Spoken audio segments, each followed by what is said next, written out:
Every analysis this semester starts the same way. Open a data file, then check that it came in correctly. People skip the second part, and that's what quietly ruins results. So importing a CSV and verifying it. First, what a CSV actually is. Same file, in Notepad. That's the whole thing. Comma-separated values, plain text, nothing else. Line 1 is the variable names, 15 of them. Every line after that is one person, in the same order as the names above. One detail, this value, in quotation marks, independent, near Democrat. That category contains a comma. Unquoted, the file would read it as two fields, and every column after it would shift. Quotation marks protect commas inside values. And the big thing, notice what is not in this file. Nothing says age is a quantity and race is a category. Nothing explains the numbers in the religious attendance column. Its values and commas, everything else. Jamovi has to guess.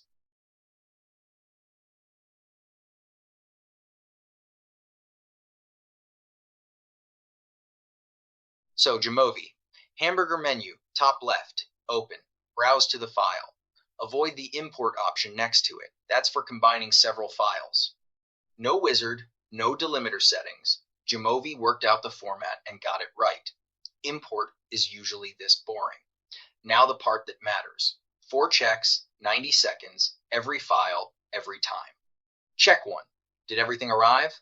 Bottom row is 59,599. If the file got truncated or a stray blank line created phantom rows, you'd see it here. Check 2. Measure types. Orange ruler means continuous a quantity. 3 circles, nominal unordered categories. Ascending bars, ordinal ordered categories.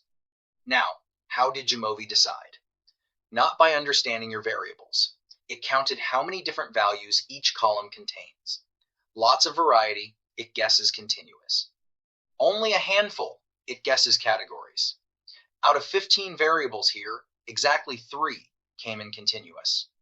Watch what that does. Age has 72 different values, so Jamovi called it continuous. Education has 21, 0 through 20 years, so Jamovi called it nominal. Both of those are years. Both are quantities. And Jamovi split them purely on variety.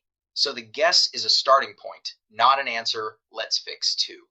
ID is a participant number, but it had thousands of distinct values, so Jamovi called it a quantity. Double-click the column header, and in the Measure Type dropdown, choose ID. Then Education double-click. Set it to continuous, because years of schooling genuinely is a quantity. That double-click is how you fix anything about a variable. And the trap I want you to remember.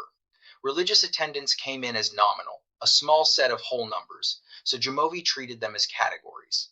Fair guess. But because the values underneath are still numbers, Jamovi will hand you a mean anyway. 3.80.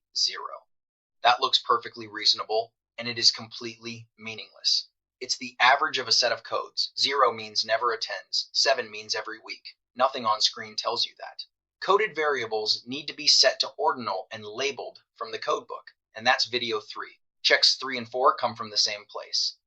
Descriptives age, education, and conservative temperature, which I'm adding deliberately. Results appear instantly. There's no run button. Look at the missing row. Age, 211 missing out of 60,000. Education, 165. Conservative temperature, 56,000. 94% gone. Because that question was only asked in a couple of survey years out of 40. Nothing is broken. But if you built an analysis expecting 60,000 people, you'd have 3,600, and Jamovi would not have warned you. Read the missing row every time. One warning. Jamovi treats a blank as missing, which is what this file uses.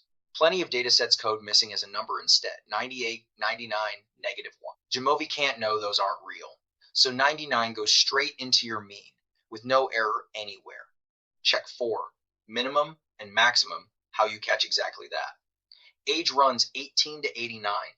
18 is by design. The survey only interviews adults. Education runs 0 to 20, and 0 deserves a second look genuine here. But 0 is also what a bad missing code looks like. If a 99 had survived, the maximum would say so, right on screen. Last step. Hamburger menu, save as. Jamovi's format is .omv, and it stores your data, your corrected measure types, and every analysis you've run. So you do this cleanup once, open the CSV, fix it, save as .omv, and from then on you open the OMV. Reopen the CSV next week and you start over. Recap. Jamovi guesses your structure from variety, not meaning. So check 4 things, all rows arrived. Measure types are right, missing counts make sense, min and max are plausible. Fix, save as, .omv. Done.